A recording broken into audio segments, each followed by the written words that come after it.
All right. This episode is brought to you by Reply All, a wonderful device if you're on a group email where what you're saying applies to all. An annoying thing to do if you're just trying to reply to the person that emailed, and 100 people do not need to see your personal issues. Yes, Reply All, a wonderful button. We are so grateful for them sponsoring our podcast, wherever I need to put it in. Today's episode, we have Dave Consiglio. He is an author, a teacher, and a destroyer of worlds. He is famous on Quora. That's where I met him, where he is known for his tagline, "Everyone dies." He's a physics teacher. He's taught other sciences as well, but he comes up with various ways in which the world can come to an end. He's also really funny and really engaging. Me and Tedisco had a blast having him on this episode. We hope you enjoy it. Thank you so much.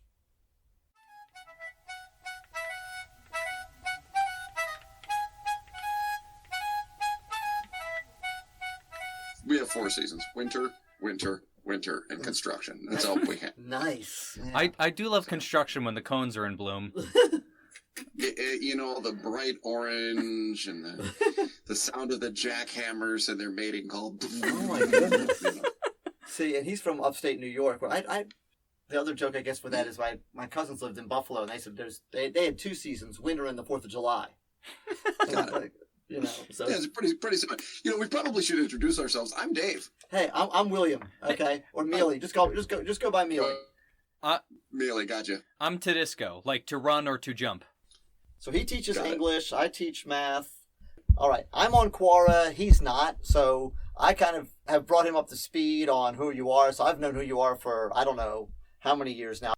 And I'm not nearly obviously as Quora famous as you are. So that's kind of one of the things we wanted to. I have a bit of a following on Quora. It's amazing how many people will follow you when you blow planets up. People are just into that. It's weird. I didn't see it coming. Right. Is there a term for that? Are you like Quorified or? No. I'm Quora famous for sure. Quora famous. I have 92,000 followers. So give us the origin story of how you got to be Quora famous and when it kind of started to take off and or the birth of the everyone dies phenomenon, I guess. So I actually originally got into Quora because of a former student of mine, Habib Fani, who's on Quora, and he's even more Quora famous than I am.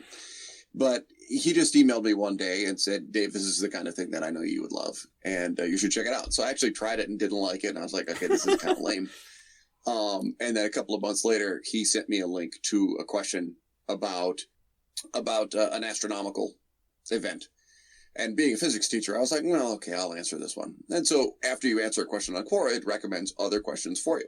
And one of the questions it recommended for me was, is it possible to tie a rope to the moon and pull it down? And I actually have gotten this question before for my students.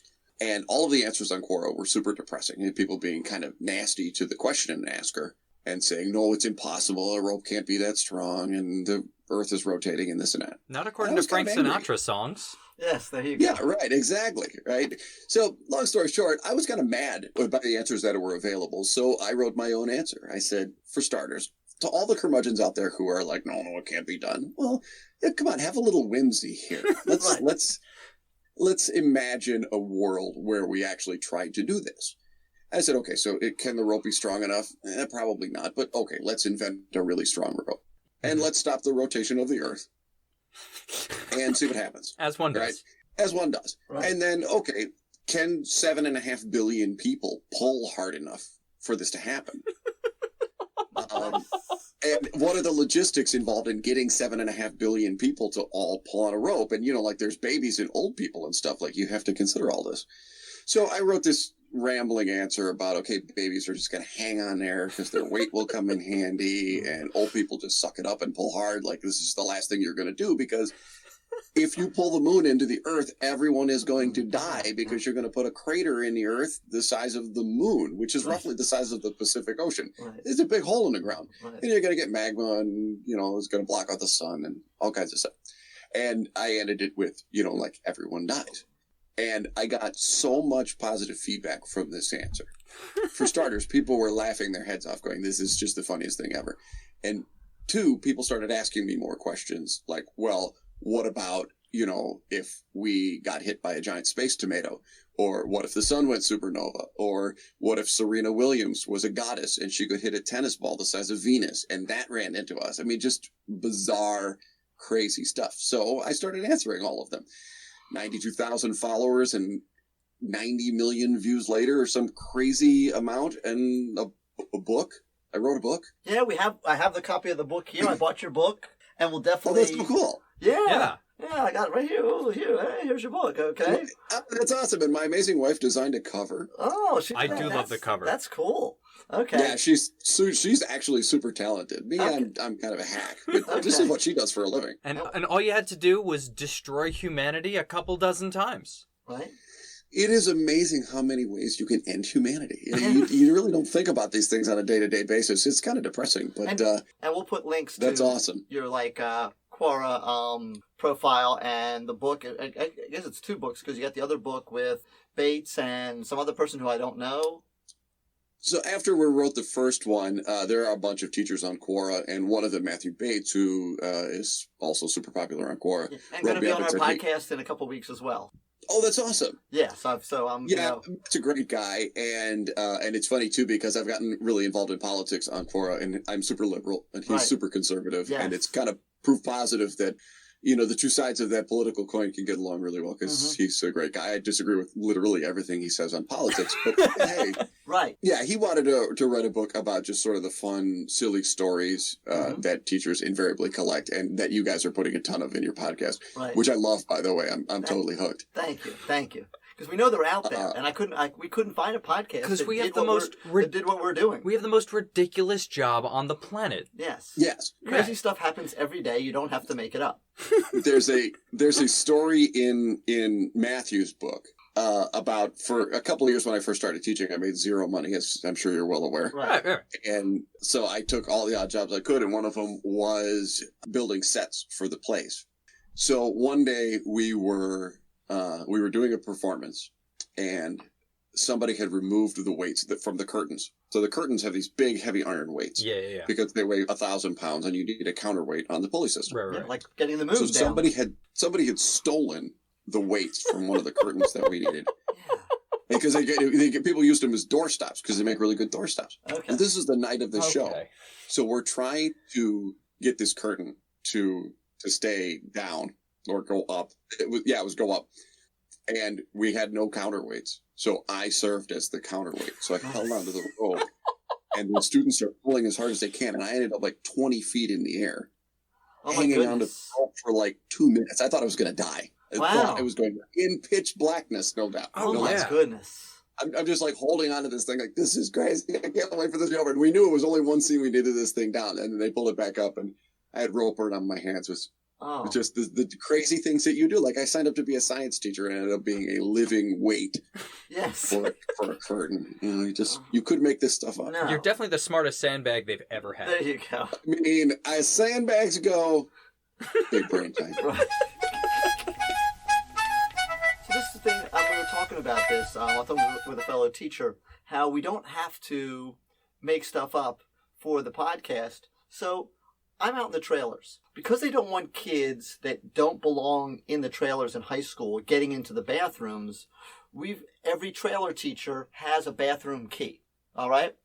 And the keys, of course, they invariably disappear. And the administration's like, what happened to the key? I'm like, well, I give it to 6 teenagers every block. And so if you give a key to a teenager 18 times a day, there's a really good chance that it's going to disappear.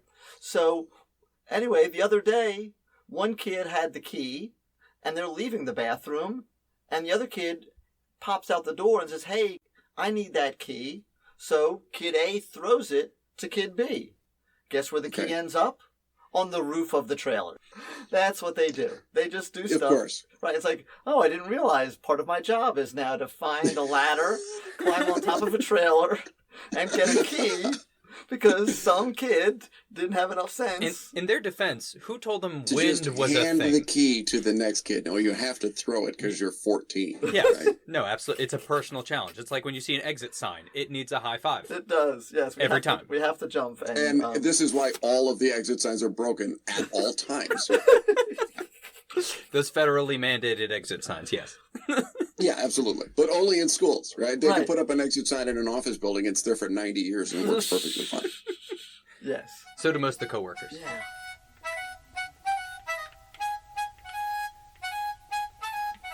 I got a couple different directions. Did you look at the show doc at all? Yes, All right. I did look over the show notes. Can you improv Everyone Dies? I'll do a little improv for You you. do a little improv? The first one I've got is, how can you make everyone die with Glue sticks. glue sticks? Glue sticks. That's a tricky one. Let's see. I'll give you a choice. Glue sticks or fidget spinners. How about that? So that gives you some more options. No, glue sticks are easier. See, one of my favorite ways of making everyone die, and I get this one a lot, It's not a sentence I is hear a lot. just consuming all of the oxygen on Earth. Okay. And this one turns out to be a surprisingly easy way to end humanity because we Right. need air, as Right. it turns out. So I get a I lot knew of them that. that are like, I know it's a science teacher thing. So a lot of them are like, what would happen if all of the ocean water was converted to milk? Right. And the answer is everyone dies. And the reason is that the oceans are huge and all that milk is going to rot, and all that rotting consumes a lot of oxygen. And now we don't breathe and we all die. Yeah. So the glue sticks, the easiest way to make everyone die is to glue everyone's nostrils shut. So Nice. you'd need, you don't need that many. You probably need 1 billion or 2. Mhm. And you just glue everyone's mouth and nose shut. But if you want something a little bit more dramatic than that, which is, of course, why I'm here, then we're going to make a giant glue stick mountain. Okay. I did answer one that was, the unlimited soup, salad, and breadsticks at Olive Garden. Yes. Shameless plug for Olive Garden. There we go. They come and they grind the cheese grater. Parmesan cheese. Yep. Yeah. Somebody said, well, what if the cheese grater was also unlimited? How long would it take to kill all of us? Because we get buried in cheese. Yes. I was super disappointed by that one, though, because it's like 1 trillion years. It's a really long time because the Wow. cheese grater is kind of slow. And also, if any FBI agent ever looks at my search history on Google, I'm going to federal prison. Because I have Yes. searched for the most awful and not illegal or anything weird like that, but what is the rate at which a cheese grater grates cheese, Right. and then how much oxygen is in the atmosphere on the very next search. Right. So because all of the cheese will rot, but it turns out we get buried by the cheese, which is kind of fun. Yeah, I used to be a trivia host, and I had similar issues. I'm like, I wonder if somebody's monitoring my search history, because this week I've researched a whole lot about contagious diseases and Muppets. Yeah, they're going to put us next to each other and sing. It's going to be great.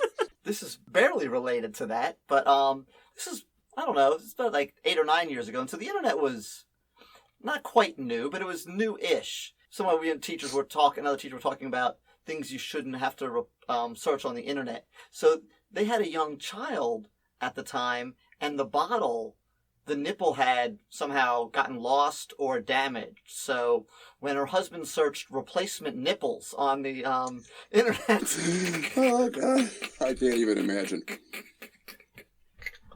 It's see a kind lot of... Yeah. You see a lot of Don't things do that you can't unsee. Wait. Yeah. So hold on, Glue Stick Mountain. Wait, how did Glue Stick Mountain kill us? Okay, I'm sorry. We got off track and we got onto horrible search histories and replacement nipples. I apologize. That's it. Not at all. Not at all. So one of the ways you could do this is you could make a glue stick mountain. You could just get a bunch of glue sticks and melt them into a large edifice. Yeah. And if you did this properly, say, for example, we could probably make a glue stick mountain and block up the Straits of Gibraltar. And This Okay. is the strait between the Mediterranean Sea and the Atlantic Ocean. Now, you're going to need 1 million glue sticks, but you could do it. Blocking off the Mediterranean Sea causes an ice age, which causes, war, which There makes we people go. mad because, now France is under a glacier now, and they're kind of mad, and they can't make any more wine, so they're probably going to use their nuclear weapons to take over somebody else's good winemaking country, which is probably North Africa at this point. And North Korea is under a glacier, and we all know that that goes badly. So you can get there tangentially a lot of different ways, and I've kind of gone down all of those particular rabbit holes. Now we can almost evolve this into a 6 degrees of everyone dies Kevin Bacon type game. So where there's like certain ways, if I get to this, then we get rid of oxygen, or we get to this, then we get to an ice age, or we get to this, we get to nuclear disaster, or we get to and there's lots of disease. There's disease routes here too. You could poison the water supply. You could turn the glue sticks into dioxin and start, just dumping them into reservoirs and stuff. This is where I definitely get put on the most wanted list, though. So we should probably. I'm feeling a board game tie-in. Definitely. Don't make dioxin. It's really bad. It's really bad. Don't make it. Yeah. We really need to make a Everybody Dies board game. Okay. Yeah. That's a great idea. You roll a 3, you move forward 3 spaces. Oh, a black hole has been generated in San Francisco. Everyone dies. Rough break, game man. That's kind of boring. Yeah. Do you think you can do fidget spinners though? Fidget spinners. It can be as large or as small or made out of whatever it is that you want to. Well, if I get unlimited size, then I'm making a fidget spinner out of Mars, Venus, and Mercury. That's going to be a ton of fun. Okay. But if we're going with regular sized fidget spinners, this is going to be a kind of tough one. I don't know. That's tricky. There are certain things, because there are some times that people will ask me, can you do it out of this stuff? And I'm like, no. Like somebody asked me, can you make an Everyone Dies out of a salt shaker? I'm like, it's a salt shaker. No. Short of I'm going around to every single person on Earth and like just poking them in the eye with the salt shaker until they die. But right. It seems kind of like not in the spirit of the meme. Or you could always cheat and just make like a galactic-sized salt shaker that just crushes the whole planet. It's just like a really, really big salt shaker. Yeah, I guess if we had enough fidget spinners, we could probably, change the rotational inertia of the Earth. Okay. But we need enough fidget spinners to roughly equal the mass of the Earth. But yeah, you could stop the rotation of the Earth with fidget spinners. You had enough of them. Okay. If you tried hard enough. If you try, then you're going to need like roughly the mass of the moon turned into fidget spinners. So the manufacturing is going to be really tough. You're definitely going to have to outsource that one.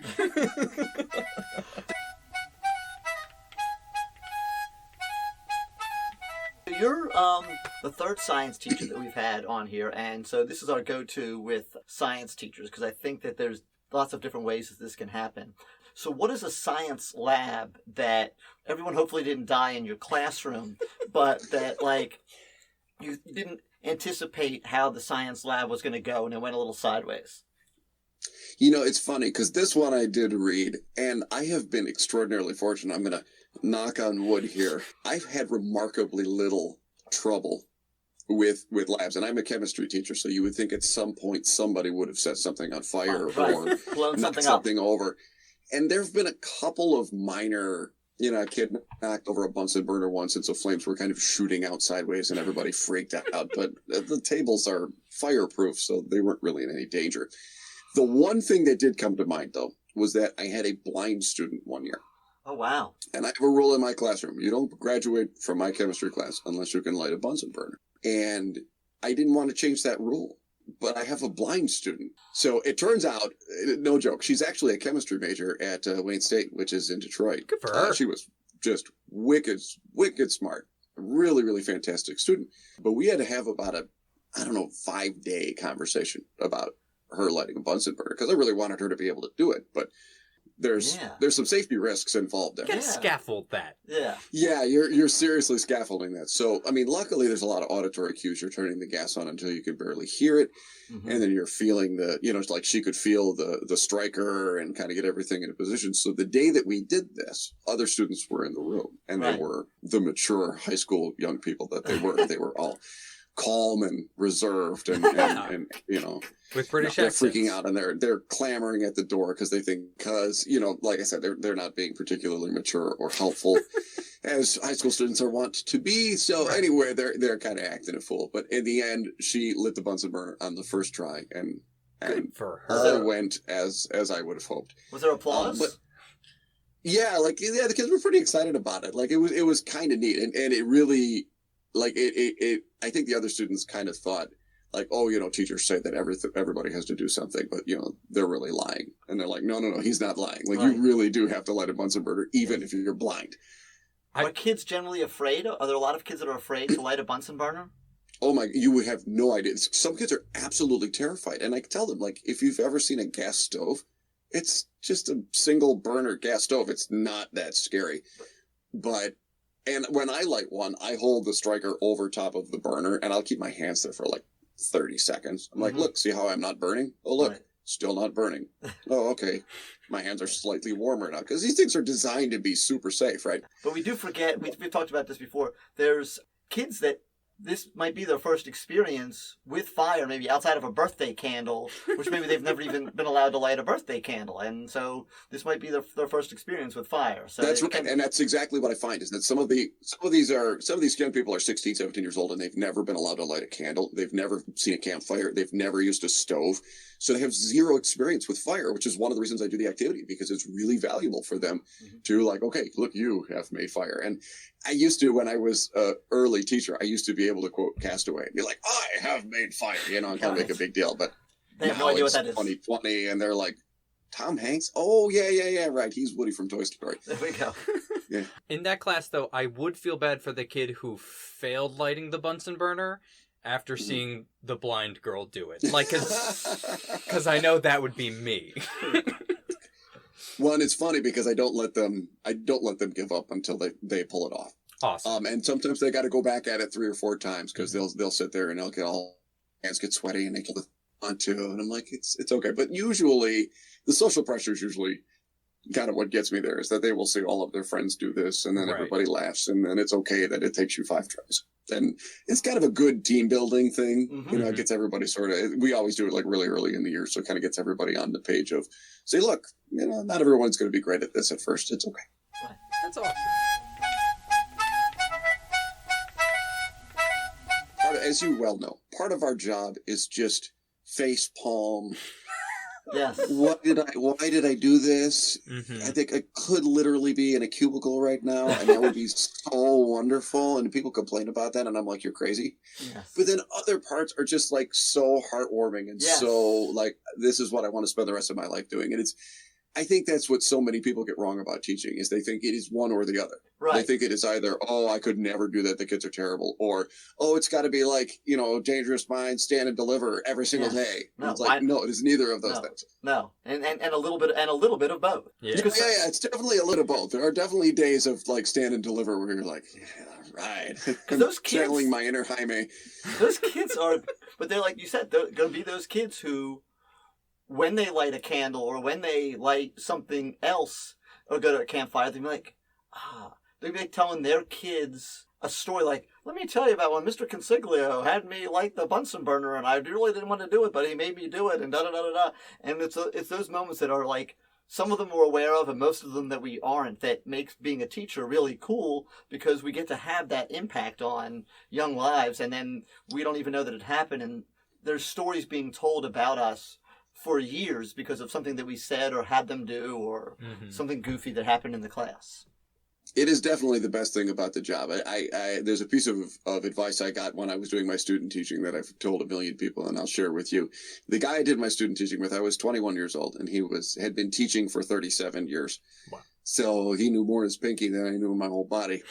And I had done a lesson one day, and it hadn't gone particularly well, and we were talking about it afterwards, and he said, David, teaching is a lot like fishing. You never catch all of the fish. No. Good fishermen catch more. Bad fishermen catch less, but no one catches all the fish. Some days they're just not biting. Right. You know, and it's true. Some days you've got a net and they're all in there and you're like, this is great. And other days you're just sending worms to their death. You know, and you're not catching anything, right? No. It's like, No. okay, sometimes it's not there. And figuring out why it is or isn't is like seems impossible sometimes as well. Oh, like, yeah. And then you try it differently the next year, and it's great, or it's terrible, or the kids are different, and you're right back to the drawing board. So I want to ask you about book writing. So you have 2 books out. So you got spoiler alert: Everyone Dies. Yep. Right. And what's your other book? The other book is called A Comedy of, in parentheses, Classroom Errors.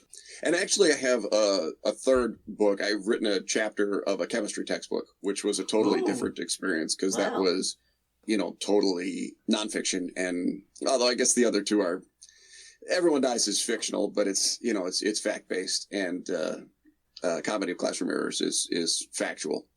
But this is obviously like more of a reference book. And I'm working on a novel right now, but that's really slow going. Yeah. That's so hard. I have infinite respect for people who write books. Everyone Dies took like a year to write. It was super. And all of the material already was there. Like, we didn't have to write any of it. We just compiled it from stuff I had written over the course of like 2 years. It still took a year to write. It just takes so much patience. Like, I can't even imagine.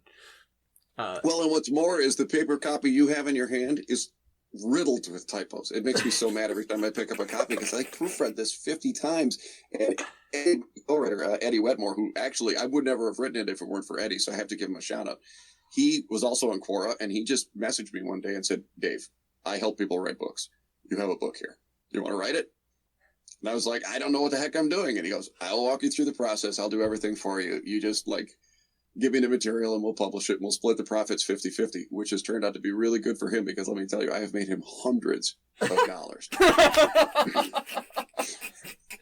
So has your Quora and book fame bled into the classroom? How many of the your kids are aware of your Quora presence or the book that you have? And what is that?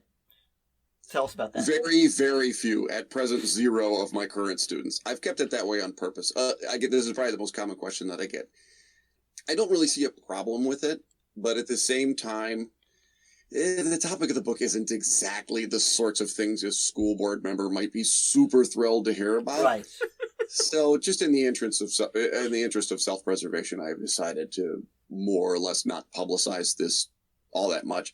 But I have had a couple of former students whose siblings I'm currently teaching email me and be like, "Oh my God, Mr. C, I was looking you up and there you are on Amazon and I can't believe it and I bought your book and thank you so much," and that kind of thing. So I do think that the knowledge is out there, but I don't publicize it. Yeah, and that's with the podcast. We've kind of told our teacher friends, but we're not trying to we don't want hundreds of our kids listening to this stuff and talking about it and all of that stuff. They have enough distractions.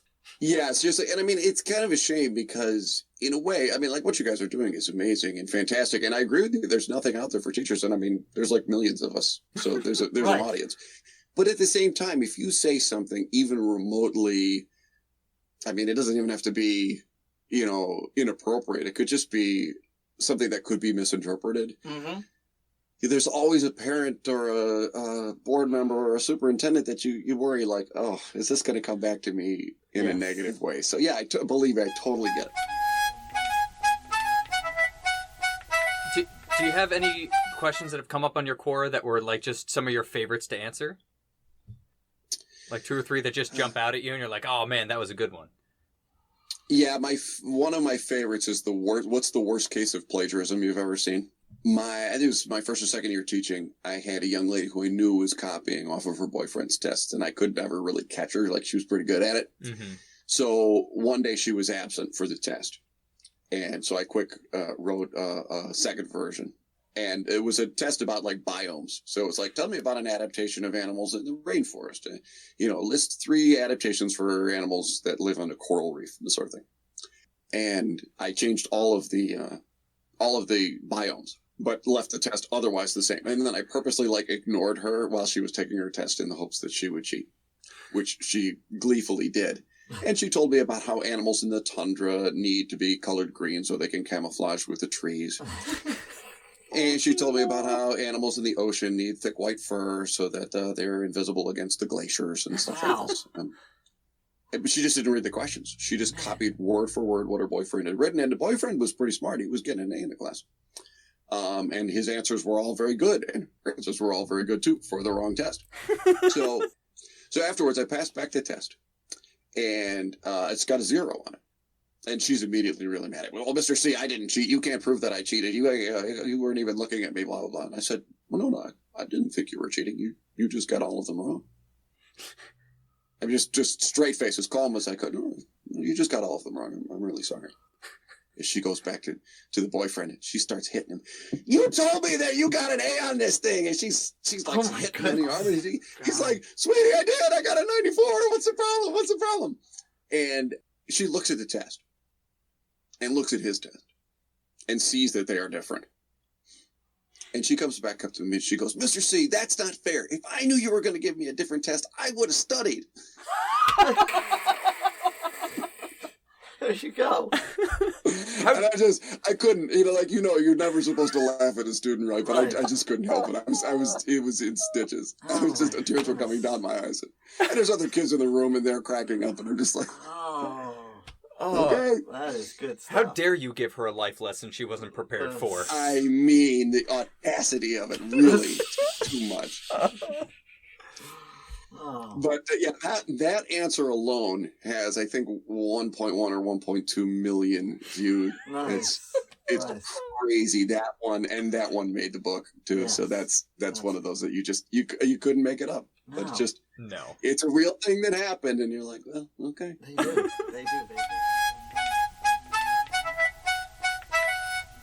Thanks again. I really, really appreciate you putting the time aside and doing this for us, and all the positive stuff you've said about the podcast. It makes us feel really, really good, because we were talking earlier today how we didn't know if anyone was going to like it, if it'd be worthwhile. We just figured we'd just give it a whirl and just kind of ramble into a microphone and see if anything happens. So thanks again so much for doing that, Dave. We really appreciate it. When it comes out, we'll glom onto you and ask you a Quora question, something like, what was it like to be on, unprofessional development? You totally should. And then, so get some of the 90,000 followers, because, to be listening to my podcast. I'm not lying. I wouldn't mind having a few more people listening. But I will definitely promote. I've been meaning to do it, but it's politics season, so I'm up to my eyeballs and other Quora things to do. But I will definitely be... I will definitely be putting it out there to my followers and whatnot. That. So you'll be getting a lot more subscribers. I hope like tens, maybe even hundreds. Well, that's the thing. You have no idea how many of those people are still actually reading your stuff. Yeah, it's funny. A little side story here. I run the liberal blog, the big liberal blog on Quora, which is War Donkey. And there is a conservative blog called War Elephant. Right. And we've had a little, I don't know if I'd call it friendly, but we've had a little rivalry about followers. Mm-hmm. They started off with more. So they started out before us and they had more followers, obviously. And then we tried to get more followers, and we did. We had more followers. We were at 60,000 and they were at 50,000 or something like that. And then all of a sudden they got 90,000 followers. Just crazy. Now they're kicking our butts. So what? How did they do that? How did they get so many followers? So we started looking into it a little bit, and it turns out that there's thousands of Quora accounts that have been created that are just blank. It's probably nobody. And what we think, and I don't know, I'm probably going to catch some heat for saying this in a public forum. So maybe the War Elephants are listening. I don't know, but I think that they kind of just put out feelers to as many people as they could, just say, go create a Quora account and follow, and then just not participate. So. At least you didn't say Russian bots. Yes. Yeah, well, you never know. It could be Russian bots, I suppose. It's fun. They wouldn't be like the first time the conservatives have done that. Right. So that actually reminds me of a teaching story. I don't know if this ever happened to either one of you, but are you familiar with Kahoot bots? You've played the game Kahoot, right? Yeah, I've definitely done Kahoot, but I'm not familiar with Kahoot bots. So there's Kahoot bots out there. This kid, they're doing it on their Chromebook, and there's 30 kids in the class or whatever. All of a sudden, for every answer, there's 300 kids picking A and 400 kids picking B and all this kind of stuff. Yeah, so this kid Googled Kahoot bot and literally all he had to enter was the Kahoot code, and there's literally 2,000 people playing Kahoot in my classroom. So just to like annoy you? 'Cause Yes, I would think you would want the yes. bot to like get the answers right for you. No, they're just randomly picking. Yeah, they're just randomly picking them. You know. Hilarious. How can I have data-driven instruction with Kahoot bots? You know. The future is now. Congratulations, 3,912 of you in the 5th hour got question 5 correct. Hey. So Dave, is there anything you want to plug? Any place that if our followers want to find you, they can find you? No, obviously you can go to Quora.com and follow me. I'm Dave Consiglio, Consiglio. My profile picture is half of my face and the other half is a planet exploding, so you'll know you have the right one. Nice. You can't miss it. And obviously, if you're a person of a liberal persuasion and you're interested in that sort of thing, wardogkey.org. Okay. And you can buy both of my books on Amazon. Just look up my last name, and you will see both of those there. And, obviously, follow Unprofessional Development. There you go. And Cool. I will definitely be sharing that around, too. I'm super excited to be part of this, guys. Thank you so much for the invitation. Thank you so much. All right. And we'll put all that in the show notes as well with links to everything there. Take care. Have a nice afternoon. You too. All right. Bye-bye.